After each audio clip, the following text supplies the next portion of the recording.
Utah Senator Mike Lee says that testimony from former Deputy AG Sally Yates raises more questions about former FBI Director James Comey's role in Crossfire Hurricane. One America's John Hines has more from Washington. You, of course, are a member of the Senate Judiciary Committee, and, of course, Sally Yates, the former Attorney General, also former Deputy Attorney General, has testified before your committee. Any thoughts about the major takeaways for you after this testimony, sir? Look, one of the big takeaways for me was confirming something that we knew and had reason to know prior to the hearing, which is that the Obama administration didn't follow the same protocols with the incoming Trump administration as it would have followed during the Obama administration.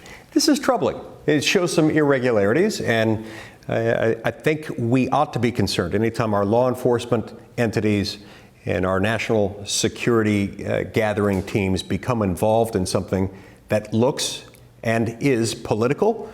That's a cause for concern. Would you say that Sally Yates is a pivotal witness in this investigation of Crossfire Hurricane? I think so. She was the Deputy Attorney General at the time. She was the acting Attorney General during several periods of time during which that investigation occurred. So, yes.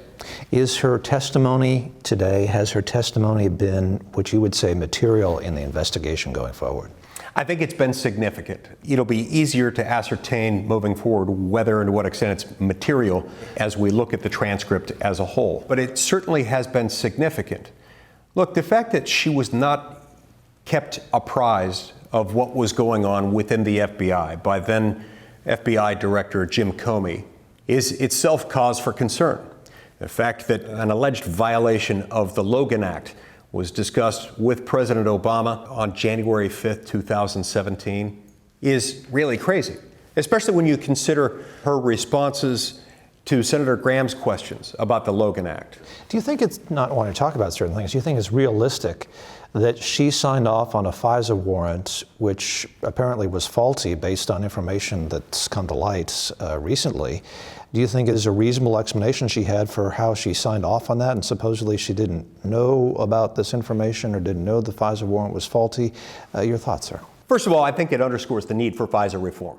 It's one of the many reasons why we need to reform FISA through reforms like the Lee-Leahy amendment that received 77 votes in the Senate just a couple of months ago. The effort stopped short after the effort died in the House of Representatives, but we still need to bring about major FISA reforms, including things like the Lee-Leahy amendment, which, among other things, would provide for some transparency within the FISA process by expanding the power of the amicus curiae, or friend of the court. But yeah, look, there are a lot of things why that is troubling. And it reveals a major weakness and a fundamental flaw in the FISA system, in that we're told over and over again, oh, you don't need to worry about this being abused, because after all, this is going to require approval by the Deputy Attorney General before it can be invoked.